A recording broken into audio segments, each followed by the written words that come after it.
കനത്ത മഴയിൽ കോഴിക്കോട് അത്തോളിയിൽ കിണർ ഇടിഞ്ഞു വീണു. കിഴക്കയിൽ മീത്തൽ ജാനകിയുടെ വീട്ടുമുറ്റത്താണ് കിണർ ഇടിഞ്ഞ് താന്നത്. രാഹുൽ KB വിവരങ്ങളുമായിട്ടുണ്ട്. രാഹുൽ, വീടിനോട് ചേർന്നാണല്ലേ? അപകടകരമാണ്.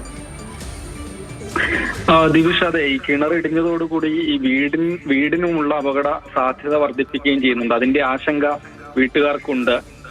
രാവിലെ 8 മണിയോടുകൂടിയാണ് ഇങ്ങനൊരു സംഭവം ഉണ്ടായിട്ടുള്ളത്. നല്ല മഴ പെയ്തിരുന്നു.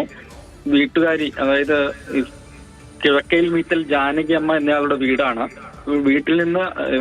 കിണറ്റിൽ നിന്ന് വെള്ളം അലക്കാനും മറ്റു ആവശ്യങ്ങൾക്കുമായി വെള്ളം കോരി അവിടെ നിന്ന് മാറിയ ഉടനെയാണ് ഇങ്ങനൊരു അപകടം ഉണ്ടായത്. കൃത്യം മാറിയൊരു സമയം ആയതുകൊണ്ട് മറ്റു അപകടങ്ങൾ ഉണ്ടായില്ല എന്നത് വലിയ ഭാഗ്യം എന്ന് പറയാം. പിന്നീട് ഈ ശബ്ദം കേട്ട് ഓടി വന്ന് നോക്കുന്ന സമയത്താണ് കിണർ ഇടിഞ്ഞു താഴ്ന്നത് കാണുന്നത്.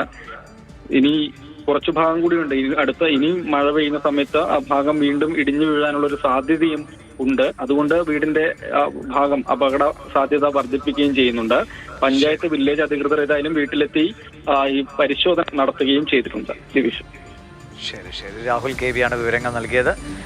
കോഴിക്കോടാണ് വീടിനോട് ചേർന്നുള്ള കിണർ ഇടിഞ്ഞു താണത്.